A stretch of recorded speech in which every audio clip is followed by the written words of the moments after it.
Hello student, LBT study চ্যানেলের পক্ষ থেকে সবাইকে স্বাগত জানাই। আজকের ভিডিওর মাধ্যমে দ্বিতীয় শ্রেণী বাংলা বিষয় নিয়ে তোমাদের সুবিধার জন্য দ্বিতীয় পর্যায়ক্রমিক মূল্যায়নপত্র 2025-এ আজকের ভিডিওতে 7 নম্বর প্রশ্নপত্রের কোশ্চেনগুলো উত্তর সহ আলোচনা করা হবে। তোমরা ভিডিওটি প্রথম থেকে শেষ পর্যন্ত দেখতে থাকো, তাহলে বুঝতে পারবে দ্বিতীয় পরীক্ষায় কোন কোন প্রশ্নগুলো ইম্পর্টেন্ট হতে চলেছে।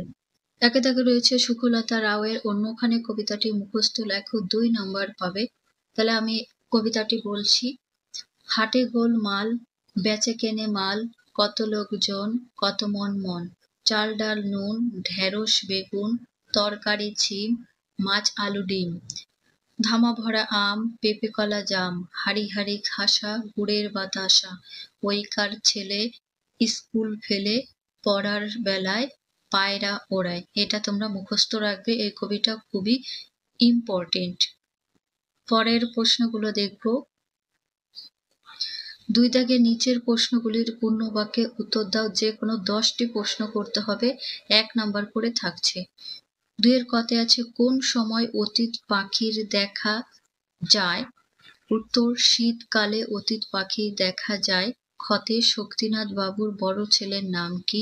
শক্তিনাথ বাবুর বড় ছেলের নাম বিক্রম। গতে বুদ্ধির পরীক্ষা গল্পে ছোট ভাই 1 পয়সা দিয়ে কি কিনে আনলো? উত্তর বুদ্ধির পরীক্ষা গল্পে ছোট ভাই 1 পয়সা দিয়ে মোমবাতি কিনে আনলো। ঘদাগে কে উশ্রীর ঝর্ণা দেখতে যাবে? ছাত্রাগাছির কান্তি মিত্র উশ্রীর ঝর্ণা দেখতে যাবে। চদাগে চন্দননগর থেকে কে আসবেন? চন্দননগর থেকে আনন্দবাবু আসবেন। চদাগে কোন পর্বতে ঝর্ণার জল বেয়ে উঠল? শিলং পর্বতে ঝর্ণার জল বেয়ে উঠল। নেক্সট দেখব। ছদাগে বসন্তের দোকান থেকে কি আনা চাই? উত্তর বসন্তের দোকান থেকে খাস্তা খিচুড়ি আর পেস্তা বাদাম আনা চাই। যতে এক বনের ধারে একটা বড় কি ছিল? এক বনের ধারে একটা বড় জাম গাছ ছিল। ঝদাগে অতীত পাখি শীতের শেষে কোথায় ফিরে যায়?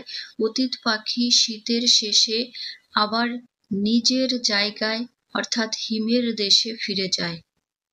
উমদাগে বেলুনবাড়ি কবিতাটি কোন কবির রচনা? বেলুনবাড়ি কবিতাটি শঙ্খ ঘোষ কবির রচনা। টতে ডরি শব্দের অর্থ কি? ডরি শব্দের অর্থ ভয় পাই। 3 দাগে উপযুক্ত শব্দ বসিয়ে ও রোদ্দুর কবিতাটির কবির নাম সহ কবিতাটি সম্পূর্ণ করো। এখানে 2 নাম্বার পেয়ে যাবে। তাহলে কবির নাম শ্রী নির্মলেন্দু গৌতম। ও রোদ্দুর সোনার বরণ, 7 সকালে ভাই, চতুর্দিকে ছড়িয়ে দিলি সোনালি রসনাই।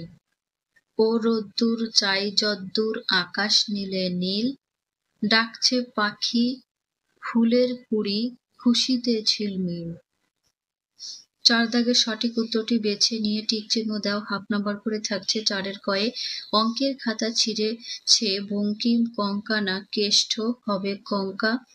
ক্ষতে শক্তিনাথ বাবুর নৌকার নাম ইছামতি বন্দিপুর না রক্তজবা? উত্তর হবে রক্তজবা। নেক্সট দেখব। গদাগে অতীত পাখিরা আমাদের দেশে আসে গ্রীষ্মকালে বর্ষাকালে না শীতকালে? উত্তর হবে শীতকালে। ঘতে বুড়ো তার ছেলেদেরকে পয়সা দিয়েছিলেন 1 পয়সা করে, 2 পয়সা করে না 3 পয়সা করে? সঠিক উত্তর হবে 1 পয়সা করে। 5 দাগে শূন্যস্থান পূরণ করো। হাফ নাম্বার করে থাকছে। 5 এর কতে আমাদের গ্রাম কবিতাটির মুখ ভঙ্গ উক্তির সংখ্যা কটি? এখানে হবে 14টি, তোমরা গুনে নেবে। খদাগে আরমানি গির্জের কাছে আপিস। গতে মাঠ ভরা ধান আর জল ভরা দিঘি, চাঁদের কিরণ লেগে করে ঝিকিমিকি। 6 দাগে বিপরীত শব্দ লেখো। হাফ নাম্বার করে থাকছে।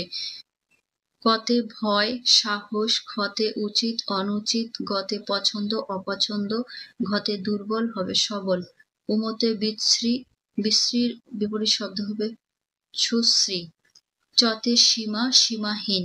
7 নম্বরে অর্থ লেখো। হাফ নাম্বার করে প্রত্যেকটা থাকছে।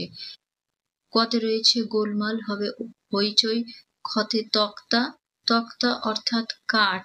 গতে ভেপু শব্দের অর্থ বাঁশি। ঘতে হিম শব্দের অর্থ হবে শিশির বা বরফ। ৮ দাগে বর্ণযুক্ত শব্দ লেখো। এখানে ছেলে হবে পুত্র, খতে আছে হাজার হবে সহস্র। নেক্সট দেখব ৯ দাগে বাক্য রচনা করো। রোশনাই, রোশনাই দিয়ে বাক্য রচনা হবে পুরো শহরটা যেন রোশনাই করা একটা উৎসবের দৃশ্য।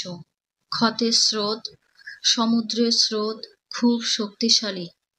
১০ দাগে নিচের প্রশ্নগুলির উত্তর দাও। এখানে ২ নম্বর করে থাকছে কাঠুরিয়ারা শক্তিনাথ বাবু ও আকরমকে কি খেতে দিয়েছিল?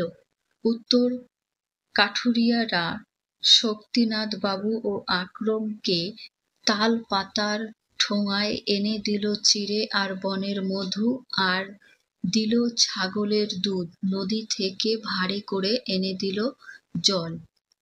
খতে মা চড়াই শেষে হাতিকে কি বলেছিল? উত্তর হবে গায়ের জোর আছে বলে গর্ব করা ভালো নয়।